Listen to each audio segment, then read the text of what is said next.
amigos, minhas amigas da Associação Espírita Jesus de Nazaré. Saudação a todos que acessam o nosso canal. Se você ainda não se inscreveu, por favor, se inscreva. Saudação a toda a comunidade espiritual da Associação Espírita Jesus de Nazaré, que ampara, organiza, conduz os trabalhos que são realizados nesta casa. Pedimos a bênção ao nosso Mestre Jesus de Nazaré para a reflexão que nós vamos fazer neste momento. Nossa reflexão de hoje é sobre este tema, fermento espiritual.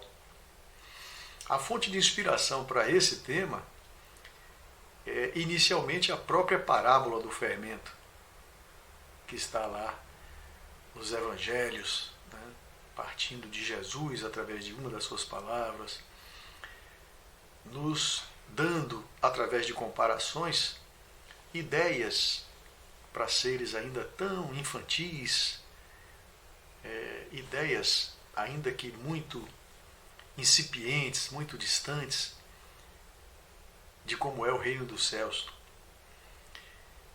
E esse vai ser o nosso ponto de partida. Mas antes mesmo de pegar a parábola do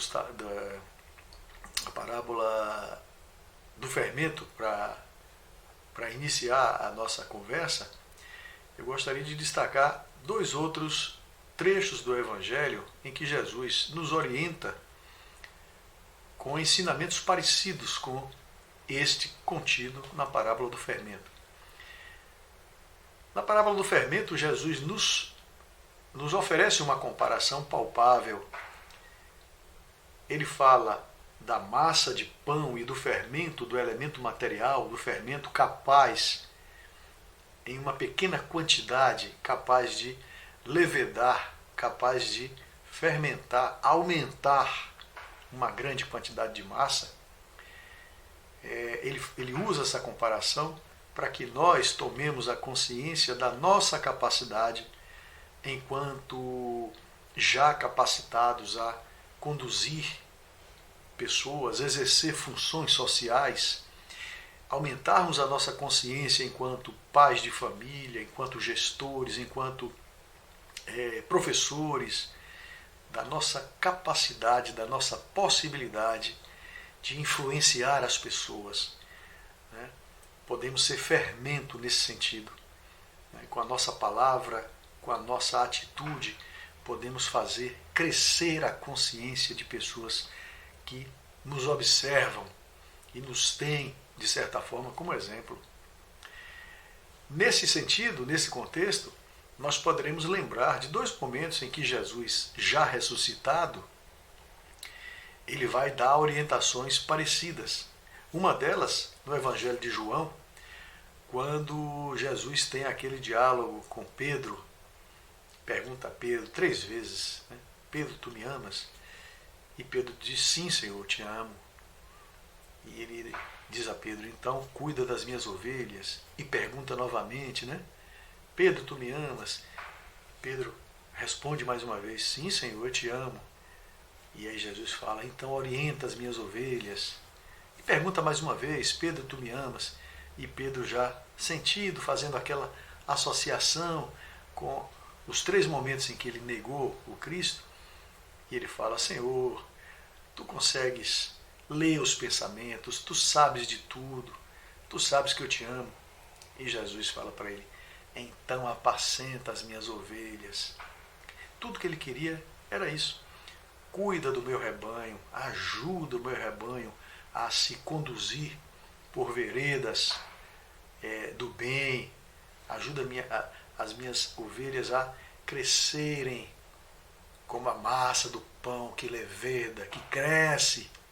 Claro que nesse sentido agora, crescimento de consciência.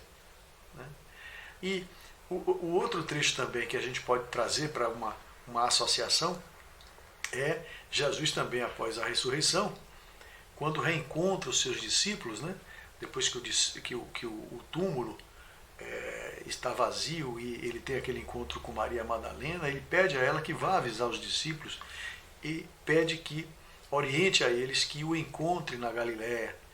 e vai para lá e tem aquele primeiro encontro na Galiléia.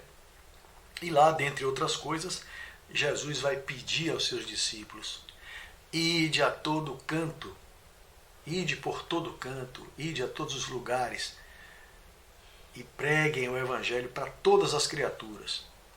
Por que pregar o Evangelho? Ensinamento, né?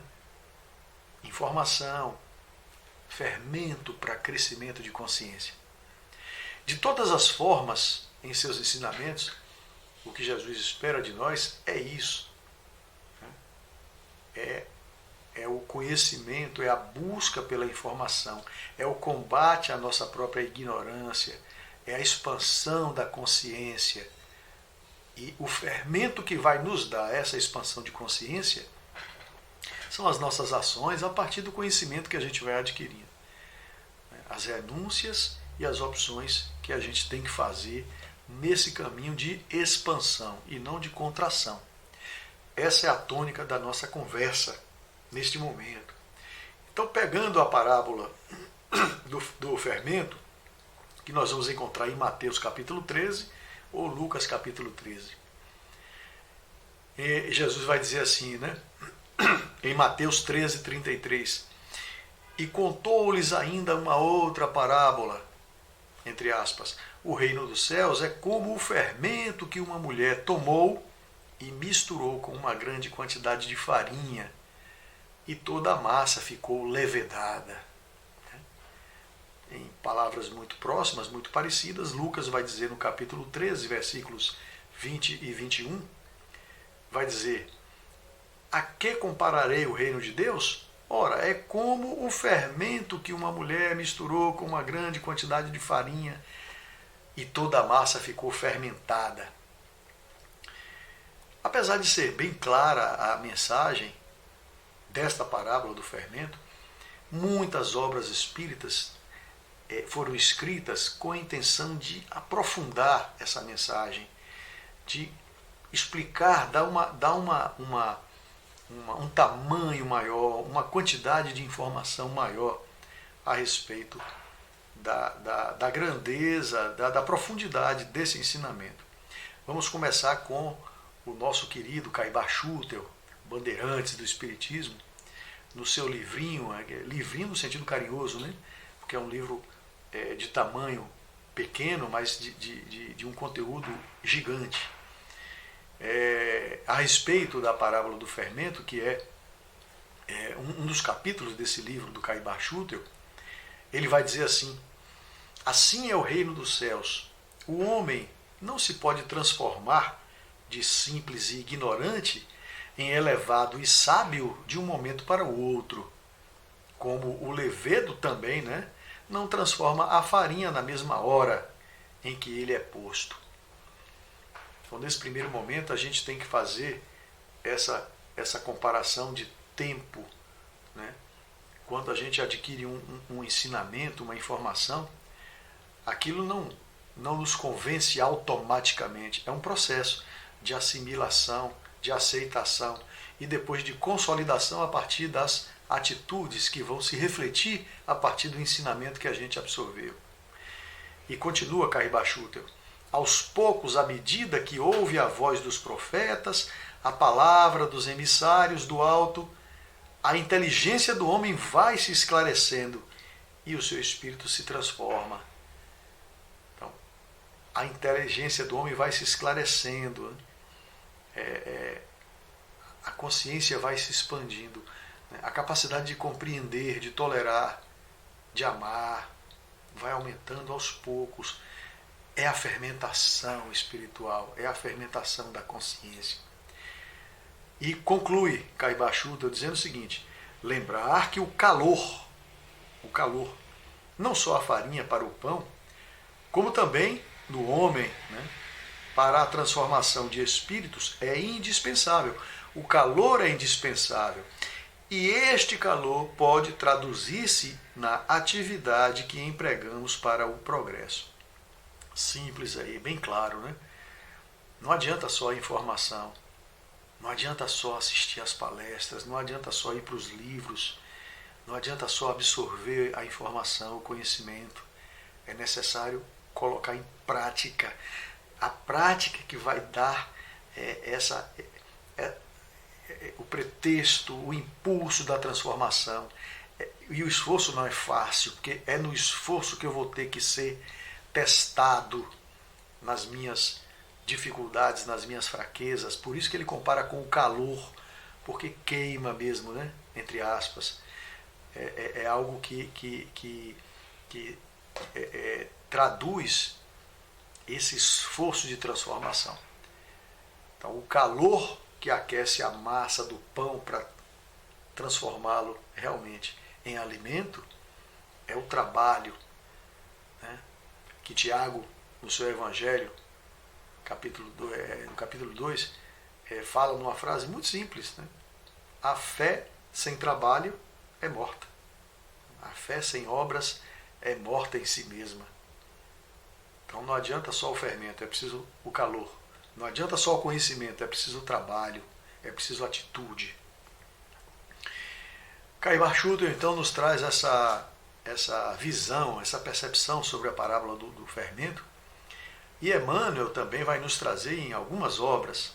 Vamos ver, por exemplo, o que Emmanuel vai nos trazer no livro Fonte Viva, que tem exatamente esse título, lá no capítulo 76, Fermento Espiritual. Como nós sabemos, a coleção Fonte Viva de Emmanuel tem 5 volumes, né?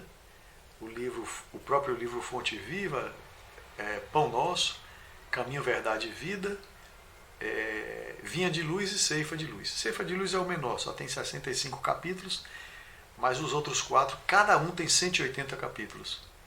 Não tem como não aprender o Evangelho através desta e de outras fontes que esclarecem com um amor, com um nível de detalhe amoroso, simples. Não tem como não entender. Emmanuel faz isso, né, com uma dedicação, com um zelo muito grande. Nesse capítulo aí, no capítulo 76, Fermento Espiritual, e como ele tradicionalmente faz nessa coleção, ele destaca um trecho do Evangelho e depois comenta. O trecho que está lá nesse capítulo é um pedaço da carta, um trechinho da carta de Paulo, a primeira carta de Paulo aos Coríntios, no capítulo 5, versículo 6.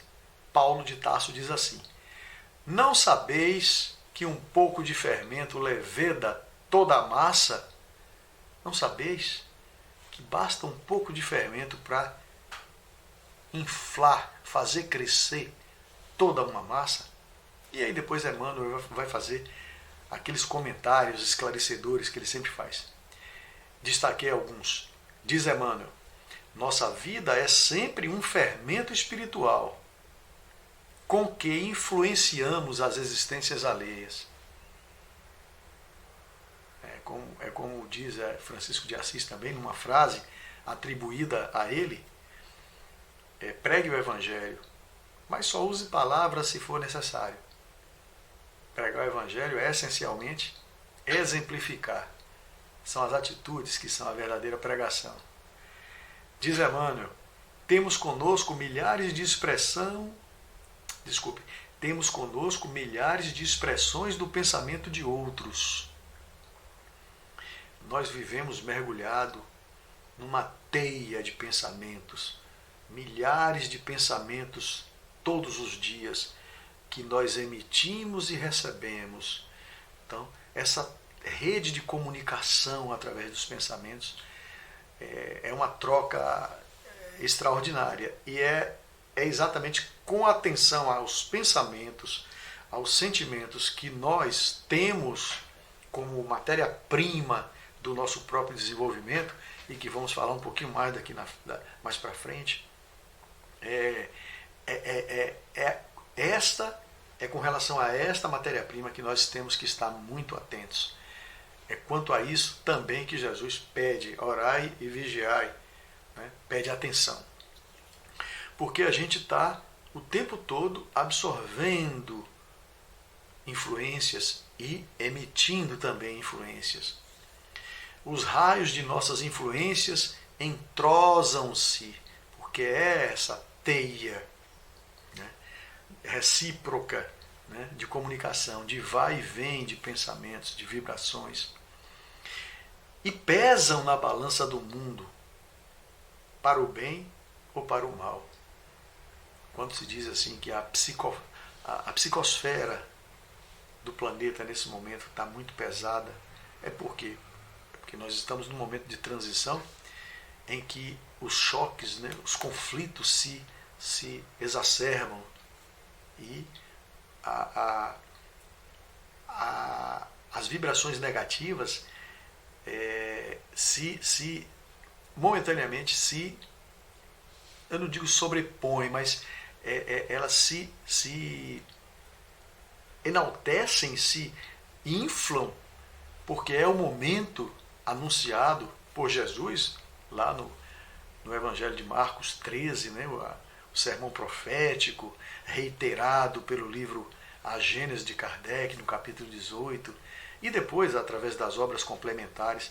É o momento da transição planetária e é o momento em que as forças negativas que não se adequaram aos padrões educativos que vêm sendo colocados à disposição desses 2000 anos, não aceitaram se enquadrar, digamos assim, nos ideais de fraternidade, de amor, de amor ao próximo. Essas comunidades estão sendo retiradas do planeta Terra para ir para um outro planeta. E é natural que nesse momento haja uma reação, né? É como o animal que está acuado, ele reage com toda a sua força, né? Como um instinto de defesa ou como quem não quer perder o seu espaço, o seu território. Esse é o momento que nós estamos vivendo agora. Por isso que a gente sente, às vezes, um peso muito grande, né? As coisas que estão acontecendo, os fatos, a televisão, os jornais, as redes sociais trazem muitas notícias de tudo que está acontecendo e que contribuem para este momento de luta, né? O capítulo 18 do livro A Gênese vai nos esclarecer com a riqueza de detalhes, né? São choques de ideias, né? E Jesus diz lá no sermão profético que não haveria a transformação sem esse choque, né? Sem esse choque de ideias, para que a partir dessa transição, desse momento de exacerbação das duas tendências, pudesse ser feita a separação entre o joio e o trigo, né? Então pesam na balança do mundo para o bem ou para o mal, né? E nesse momento a gente precisa, como diz o Livro dos Espíritos, a gente precisa tomar posição com tudo de bom que a gente possa oferecer para que o mundo tenha as vibrações positivas suplantando as vibrações negativas que estão aí, né? Através das guerras, através dos movimentos de dominação de toda a ordem. Ainda nesse capítulo, Emmanuel vai nos dizer: nossas palavras determinam palavras em quem nos ouve. Nossos modos e costumes geram modos e costumes da mesma natureza. Nossas atitudes e atos criam atitudes e atos do mesmo teor dos outros, evidentemente, né? Aquilo que fazemos atinge o domínio da observação alheia, interferindo no centro de elaboração das forças mentais, né? Tudo que a gente faz é observado. Tudo. Quantas vezes a gente se pega surpreendido, a gente é surpreendido por pessoas que relatam coisas que a gente fez, que a gente automaticamente fazia e não se dava conta, e depois sabe, através de um relato de alguma pessoa próxima, que a gente estava sendo observado, né? Por isso que se diz na psicologia que é muito bom que a gente faça aquele esforço de se ver com o olhar do outro, porque muitas coisas a gente não consegue, nós mesmos não conseguimos perceber do nosso próprio comportamento, da nossa própria característica, né? O único processo de reformar edificando é por intermédio de nossas ações. Emmanuel, então, nesse capítulo aí, vai trazer essa ideia O que é o fermento espiritual? Como é que eu posso me comportar como um fermento diante das pessoas que eu amo, das pessoas que eu já posso auxiliar, as pessoas que de alguma forma dependem de mim, as pessoas que se espelham em mim? Como eu posso ser fermento para essas pessoas, para ajudá-las a crescerem, através das minhas atitudes, das minhas ações? E finaliza Emmanuel dizendo que nas origens de nossas determinações reside a ideia. A mente é a sede de nossa atuação pessoal. Pensamento é fermentação espiritual. Primeiro estabelece atitudes, depois gera hábitos, governa expressões e palavras, através das quais a individualidade influencia na vida e no mundo. Emmanuel já finaliza afunilando para o centro da questão. Como é que eu posso administrar, como é que eu posso gerenciar as minhas ações? Porque elas é que serão o fermento para o bem ou para o mal. Como é que eu posso administrar esses elementos, né? Porque ele vai citar no final do capítulo que a origem de nossas determinações reside, nas origens reside, né, as nossas determinações na ideia. É na formulação da ideia que eu vou executar, que eu vou concretizar aquilo que eu penso e sinto. A mente é a sede. Então, é essa gestão que a gente precisa aprender a fazer. Filtrar pensamentos, selecionar pensamentos. Qual é o pensamento que eu vou deixar permanecer em minha mente? Porque vão vir pensamentos de toda ordem, dos melhores aos mais terríveis, aos mais horríveis. Todos virão. É preciso estar atento e forte, como diz a canção. É preciso estar atento e forte para perceber de todos os pensamentos que chegam até mim nessa teia de troca de pensamentos que somos nós em comunidade. Fazer o filtro, fazer a seleção daquilo que é útil para mim. Então, o pensamento é que é a fermentação espiritual. É dali que sai as ações, né? Primeiro nas emoções e sentimentos, vamos já falar sobre isso. Primeiro emoções e sentimentos e depois o pensamento, que já é a fase que antecede a ação. Tudo isso é que é necessário observar, controlar, selecionar para melhor agir.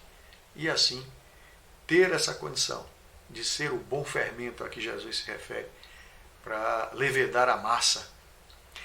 Ainda no livro Fonte Viva, já em outro capítulo, né? No capítulo 108, a gente falava anteriormente do capítulo 76, e agora vamos pular para o capítulo 108. Emmanuel usa o mesmo trecho da carta de Paulo. Primeira carta de Paulo aos Coríntios, capítulo 5, versículo 6. Não sabeis que um pouco de fermento leveda toda a massa? E nesse capítulo agora ele vai levantar novos aspectos da observação dele. Primeiro ele fala, o pão simboliza também alimento para o espírito. Um bom fermento faz a massa levedar. Um fermento ruim não leveda a massa e o pão fica pesado, difícil de ser digerido. É nesse capítulo que ele vai falar que existe o fermento bom e existe o fermento ruim. A partir das minhas atitudes positivas, eu faço a massa inflar, levedar, crescer. Através de atitudes negativas, né, deletérias, eu vou fazer a massa contrair consciência. Eu vou conduzir a massa para um caminho de descida e não de expansão. Aí, nesse momento, eu vou estar sendo um fermento ruim. Então, o fermento ruim não leveda a massa e o pão fica pesado, difícil de ser digerido. É o caso das massas que não têm consciência, as massas que entram em conflitos pelos motivos mais fúteis. Né? Diz Emmanuel, na primeira carta aos Coríntios, se referindo, né, exatamente a esse trecho que nós já mencionamos, o apóstolo Paulo alerta sobre o orgulho, comparando as atitudes humanas ao processo de panificação.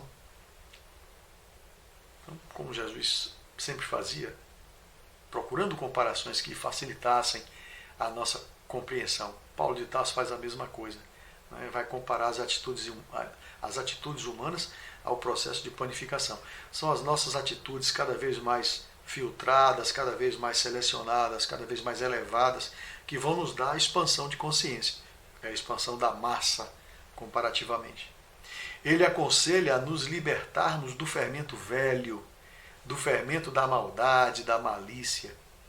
Quantos de nós já ouvimos em orientações, na doutrina espírita, em outros segmentos, né, do conhecimento, sejam eles religiosos, filosóficos, científicos, a gente está sempre sendo convidado a descartar o velho, o modelo velho, para deixar aparecer o modelo novo, com novas conquistas, com novos elementos, mais ampliado.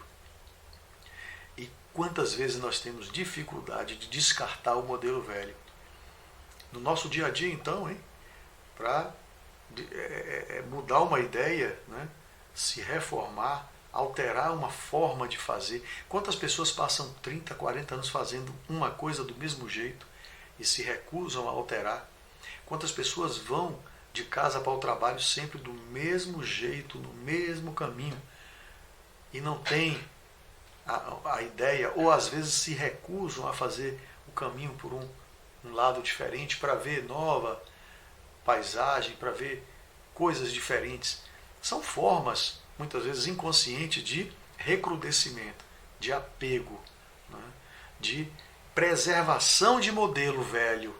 É preciso que a gente agradeça a todos os modelos que funcionaram até então, mas é necessário que os modelos novos tenham espaço a cada dia, a cada novo dia, porque é essa abertura para o novo que faz com que a massa fermente, para que a consciência fermente, né? Levede. Ele aconselha então, né, a nos libertarmos desse fermento velho. E ainda nesse capítulo aí nós vamos ver Emmanuel nos dizendo que o fermento velho a que ele se referia são os vícios, são as imperfeições que insistimos em manter, como eu acabei de falar, né? As práticas velhas, muitas as nocivas, né? Coisas nocivas que a gente faz sabendo que faz mal, que está nos conduzindo a prejuízos, e a gente não consegue deixar de fazer, né? É o fermento velho. Um fermento de má qualidade pode arruinar os pães. Da mesma forma, dominados pelos vícios, pela maldade, pelo orgulho, pelo egoísmo, prejudicaremos aos que convivem conosco. Nossas palavras e atos têm alcance que desconhecemos. Nossas palavras e atos têm alcance que desconhecemos. Assim como o fermento, eles podem se aninhar nas mentes alheias, levedando-as, ou seja, multiplicando-se. Nossa palavra, assim como pode orientar, ela pode prejudicar. Os bons conselhos e os maus conselhos podem se traduzir em bons fermentos ou maus fermentos. Finaliza ele dizendo o seguinte, que é preciso mergulhar em si próprio e perguntar à sua consciência, né? Que tipo de fermento e de pão estamos oferecendo? Com quais sentimentos estamos alimentando o espírito daqueles que nos rodeiam? Se não dispomos do fermento que multiplica o bem, podemos fazer um pão mais fino, mas com os ingredientes da verdade e da sinceridade. Que coisa interessante, Emmanuel fala.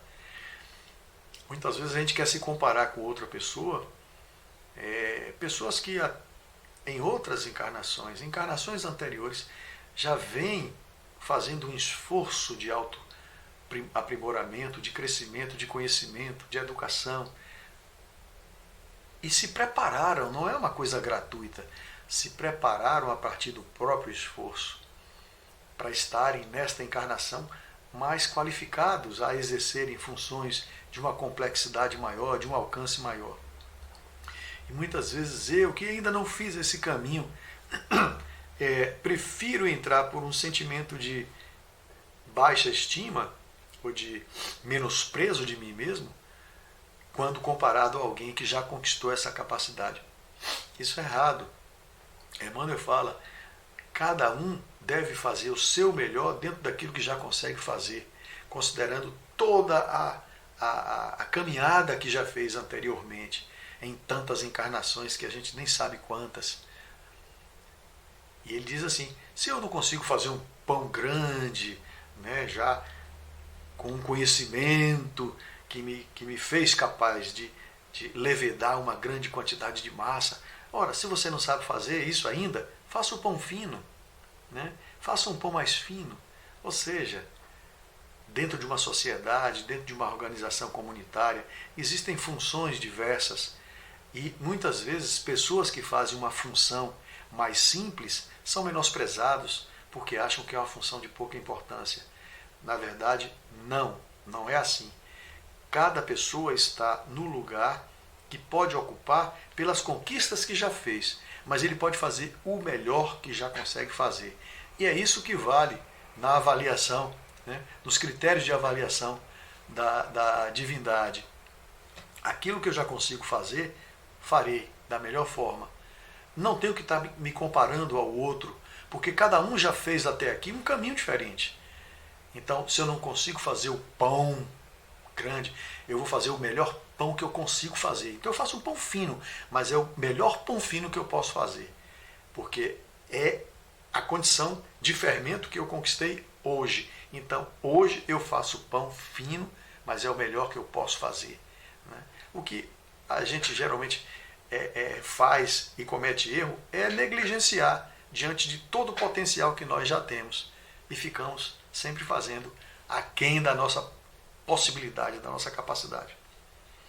Sempre podemos aprender a produzir um bom fermento buscando nas palavras e no exemplo daquele que é o pão da vida.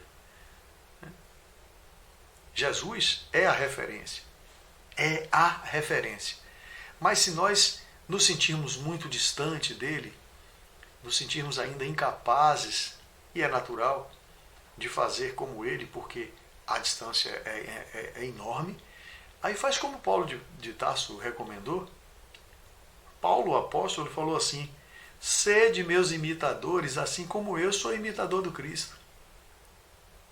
Ou seja, se eu não posso imitar ainda Jesus, por tão grande que é, imita alguém que está a caminho e que eu já consigo identificar coisas que eu posso imitar. Ah, não posso imitar Paulo de Tarso, é grande demais. Imita alguém perto de você. Alguém que tenha uma característica positiva que você já consegue repetir, fazer igual. É por imitação que a gente vai evoluindo, né?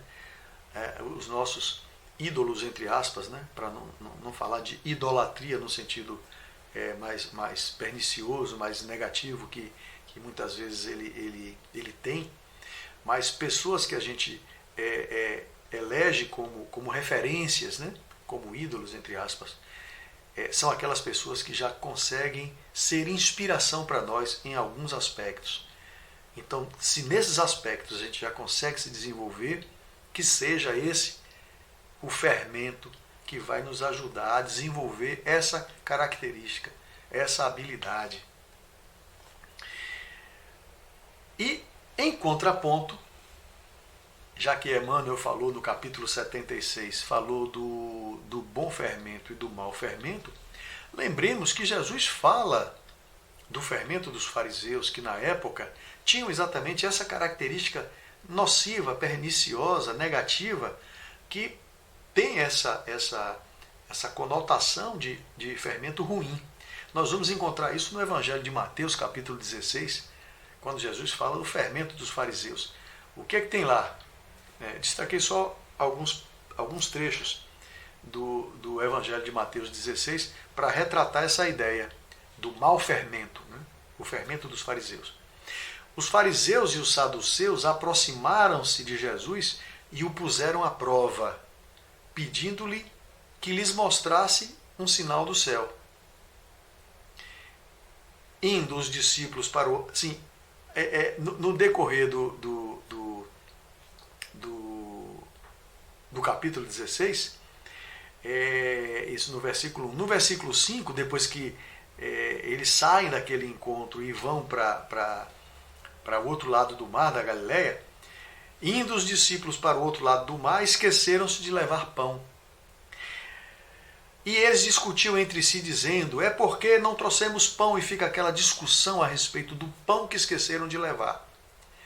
É quando Jesus vai ter a oportunidade de fazer para eles essa associação entre o pão material a que os discípulos estavam discutindo, né? Acabaram de ouvir uma pregação do mestre e esqueceram o pão, e Jesus vai dizer: não é esse pão que eu estava falando, vocês não entenderam nada. E Jesus vai dizer, percebendo a discussão dos discípulos, né, dos apóstolos, vai dizer: homens de pouca fé, homens de pequena fé, por que vocês estão discutindo entre si sobre não terem pão? Ainda não compreendem? Não se lembram dos 5 pães para os 5.000 e tantos quantos cestos vocês receberam? Como é que vocês não entendem que não era de pão que eu estava lhes falando? Mas tomem cuidado com o fermento dos fariseus e dos saduceus. Então eles entenderam que não estava lhes dizendo que tomassem cuidado com o fermento do pão, o alimento material, mas com os ensinos dos fariseus e dos saduceus. Esse trecho aí é exatamente onde Jesus pede que nós prestemos atenção, que procuremos desenvolver discernimento para identificar qual é o ensinamento bom, qual é o ensinamento nocivo, negativo. Né? Discernimento que naquele momento eles não tiveram.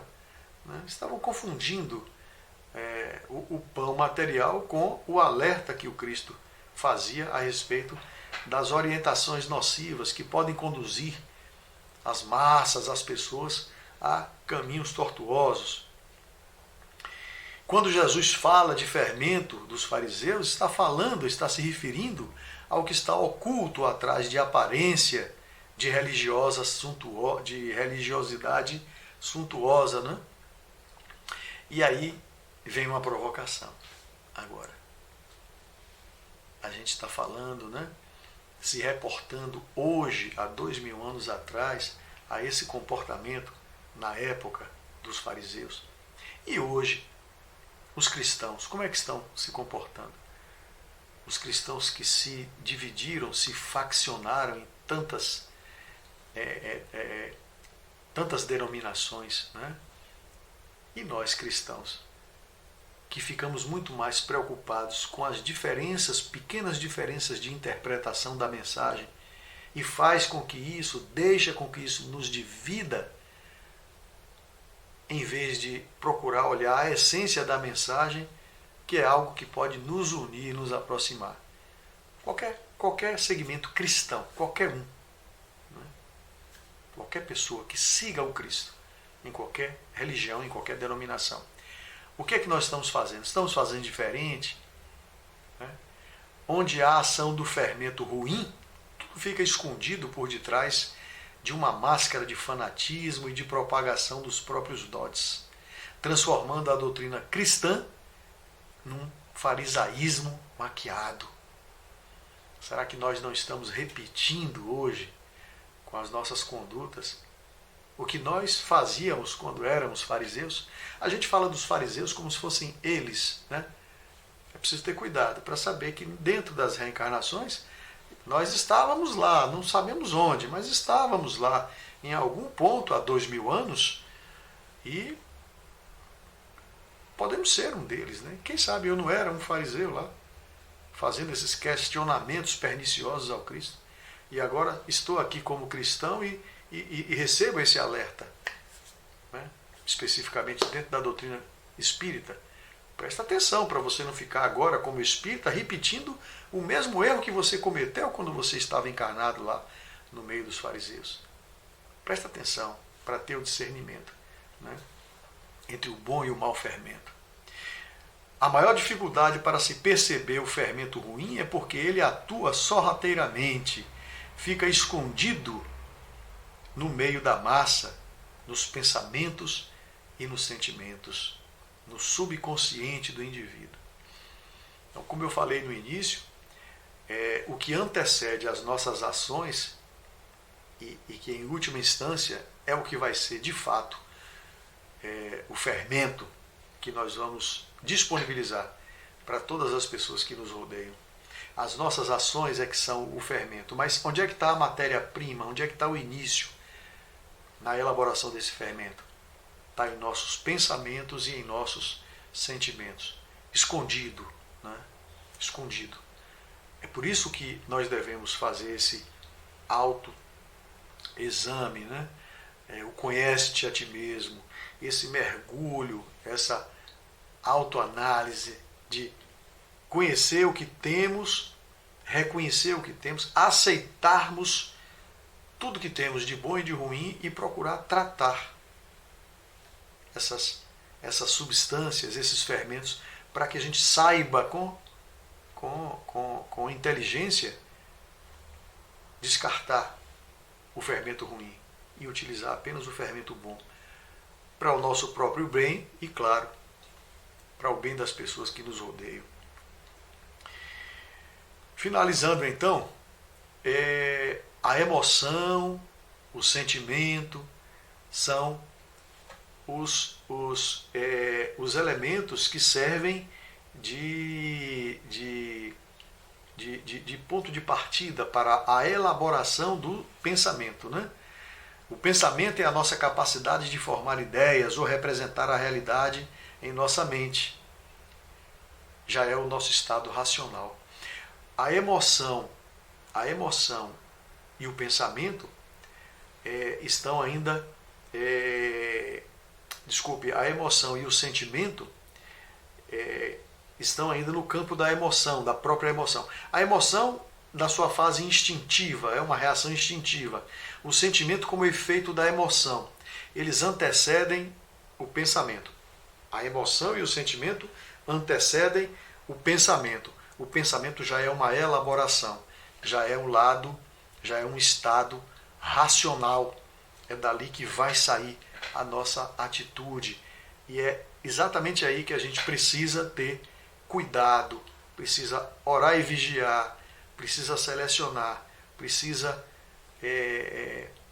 controlar o que é que nós vamos executar, o que é que nós vamos modificar, para que a gente consiga ser esse bom fermento.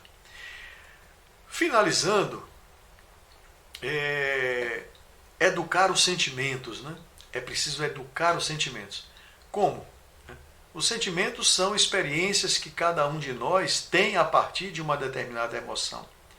Os nossos pensamentos e observações, bem como a forma como nos sentimos, fazem com que sejam despertados os sentimentos. E é preciso saber lidar com eles, pois isso pode afetar o que fazemos. Para prevenir e evitar os nossos sentimentos, que eles nos escravizem, podemos recorrer a vários recursos. E aí nós temos a terapia, né? Nós temos as práticas de relaxamento, nós temos exercícios físicos, temos atividades diversas. O que importa é que aprendamos a lidar com o que sentimos e saibamos agir a nosso favor. Finalizando então, pessoal, essa nossa reflexão, eu vou deixar duas mensagens, uma delas no Livro dos Espíritos e a última no nosso Evangelho segundo o Espiritismo.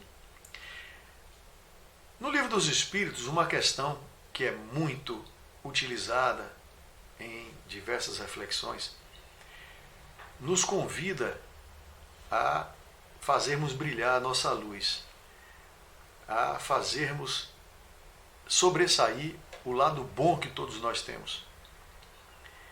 Quando Kardec pergunta à espiritualidade superior, na questão 932, por que neste mundo os maus exercem geralmente maior influência sobre os bons? Por que o mau fermento prepondera sobre o bom fermento? E os espíritos não fazem rodeio e nem dão uma resposta muito complexa, são muito simples, né, ao responderem. É pela fraqueza dos bons. Os maus são intrigantes e audaciosos. Os bons são tímidos.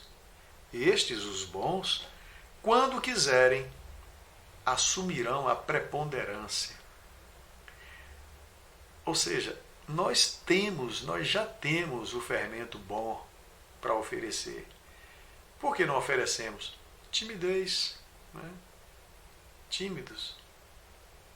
Os que oferecem o fermento ruim, as más influências, as más orientações, a exploração, a subjugação, é porque são audaciosos. Eles se lançam, encontram eco, resposta para suas investidas, e aí vão conquistando ilusões materiais e vão responder por isso. Mas é preciso que, neste momento da transição planetária, nós acordemos para esse fermento bom que nós temos e não estamos oferecendo, não estamos desenvolvendo e oferecendo. Então a questão 932 nos chama a esse despertar. Quando quisermos, né, os bons, através de sua semente boa, de seu fermento bom, quando quiserem, assumirão a preponderância. Então, que nós façamos esse movimento de assumir a preponderância. E no Evangelho segundo o Espiritismo, no capítulo 21, nós vamos encontrar lá no item 8, um comentário de São Luís, diz ele: se alguém vos disser o Cristo está aqui, não acrediteis, mas ficai atentos, porque os falsos profetas são numerosos. Muitos falam muitas coisas. A nós cabe o discernimento, analisar cuidadosamente, para não nos deixarmos enganar. E é exatamente nesse trecho do Evangelho que ele pede que olhemos a árvore não pela sua estética, pela sua aparência, mas pelo seu fruto. Conhece-se a árvore pelos frutos. A árvore somos nós. Os frutos são os nossos pensamentos, nossas atitudes, nossas obras e os nossos sentimentos. Então, é isso que eu trouxe para compartilhar com vocês hoje, a respeito dessa necessidade de fazermos brilhar a nossa luz, de colocarmos essa luz no alto, como Jesus disse. Ninguém acende uma luz para colocar embaixo do cesto. Ninguém acende a candeia para colocar embaixo do alqueire. Então façamos brilhar a luz que cada um de nós tem. Como? Usando esse fermento espiritual que nós temos para fazer brilhar a nossa luz e, através dessa luz, podermos iluminar tudo ao nosso redor, né? E assim, iluminando tudo ao nosso redor, comparativamente, podemos ajudar a levedar a massa ao nosso redor, ajudar as pessoas ao nosso redor a dilatarem a sua consciência de fraternidade e de amor ao próximo. Que Jesus nos abençoe, nos fortaleça e nos faça cada vez mais conscientes. Muita paz.